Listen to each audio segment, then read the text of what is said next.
The Nintendo 2DS is now over 12 years old, and to this day it not only remains one of the best ways to play Nintendo 3DS games, but in my opinion it's also just one of the best ways to experience Nintendo gaming at its best. And yes, I am aware that this is probably a little bit of a controversial take, because overall the Nintendo 2DS is one of Nintendo's more controversial console designs. It's very different from all of the other 3DSs, and as a result of that, I feel like you either love the Nintendo 2DS, like myself, or you hate it. And that's completely okay. We are all allowed to have our different opinions, but in today's video, I'm going to be glazing the out of this thing because I just love the 2DS. So if that's going to trigger you, you should probably click off now. Or you can leave a really angry comment down below as well. That's completely fine. It's really up to you, bro. But anyways, before we get into it all, I just want to give a little bit of background on the 2DS. So the 2DS released in October of 2013, and it was pretty much Nintendo's answer to the affordability problem with the Nintendo 3DS. You see, the Nintendo 3DS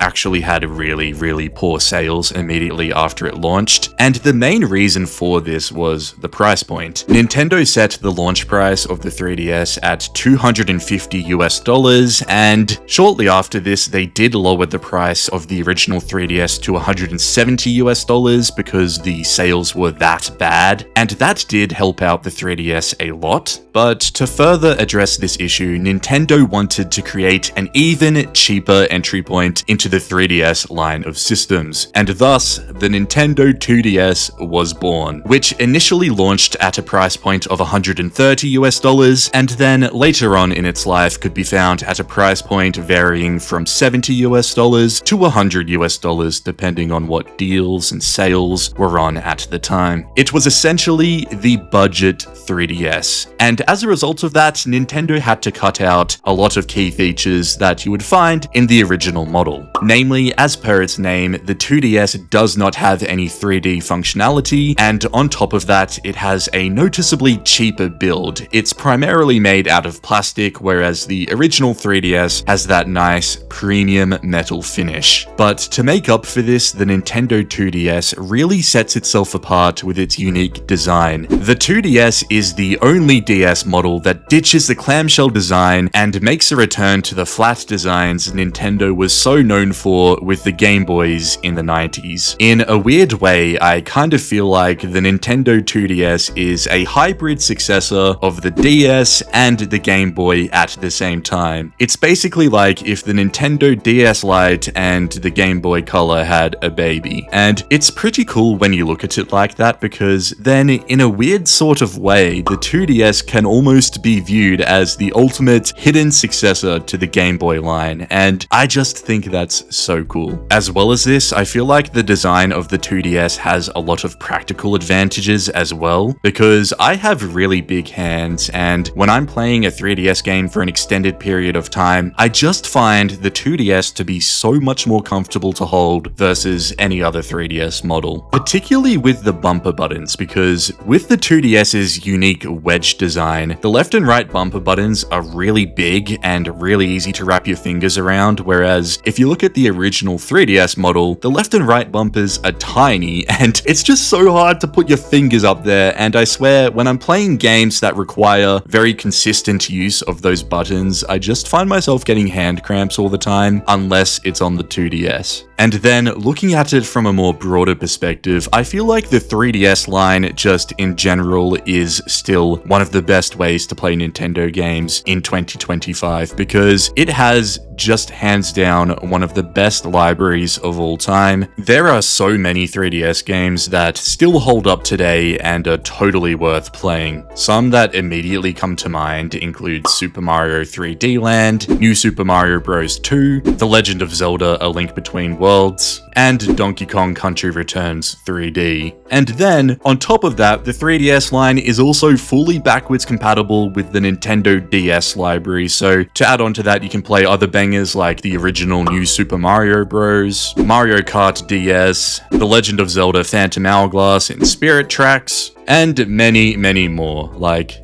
Nintendogs and Brain Age, which is an absolute classic. I guess overall, what I'm trying to say is that the Nintendo 2DS is not only a very practical and comfortable way to play 3DS games, but it's also a console that encapsulates Nintendo's entire history of handheld gaming. It has the added features of the Nintendo DS line of systems whilst resembling Nintendo's iconic Game Boy line, and as a big Nintendo fan who gets really nostalgic about this kind of stuff, I just feel like the Nintendo 2DS is the definitive system that encapsulates the Nintendo experience.